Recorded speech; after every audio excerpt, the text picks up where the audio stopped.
ప్రైజ్లాడండి. బాగున్నారా? ఇదేనా దేవుని అర్థం చూసుకుందామా? చిన్న విషయం పాడుకుందామండి. అగాధ సముద్ర జలములైనా ఈ ప్రేమ నార్పజాలవుగా, ఈ ప్రేమ నీకై విలపించుచు ప్రాణము దారపోయుచుని సిలువలో వ్రేలాడి, నీ కొరకే సిలువలో వ్రేలాడి యేసు నిన్ను పిలచుచుండే, ఆలస్యము నీవు చేయకుమా, సిలువలో వ్రేలాడి నీ కొరకై సిలువలో వ్రేలాడి.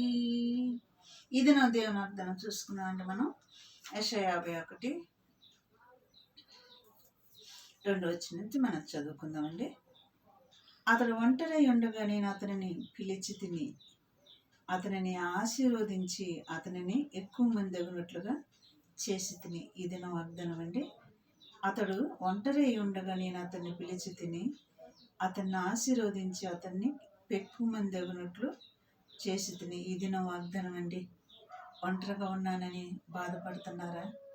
ఎవరు నాకు లేరని బాధపడుతున్నారా? నేను ఒంటరిగా ఉన్నాను, నన్ను ఆదరించేవారే లేరే అని బాధపడుతున్నారా? బాధపడొద్దు. అయితే ఒంటరిగా ఉన్న నిన్నే దేవుడు పిలుస్తున్నాడు ఈ దినం.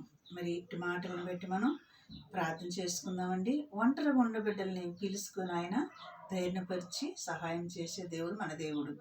ఆశీర్వదిస్తానని చెప్తున్నాడు. ఇటు వాగ్దానాలను బట్టి మనం ప్రార్థన చేసుకుందామండి. చిన్న ప్రార్థన. స్తోత్రములు ప్రభువా, ఇటు మాటలు వింటున్న బిడ్డల్ని దీవించి ఆశీర్వదించి ఒంటరిగా ఉన్న బిడ్డల్ని ధైర్యపరిచి ఎన్ను తట్టి పిలిచి సహాయం చేయమని నజరేయుడైన యేసయ్య నామములో అడిగి వేడుకుంటున్నాను తండ్రి.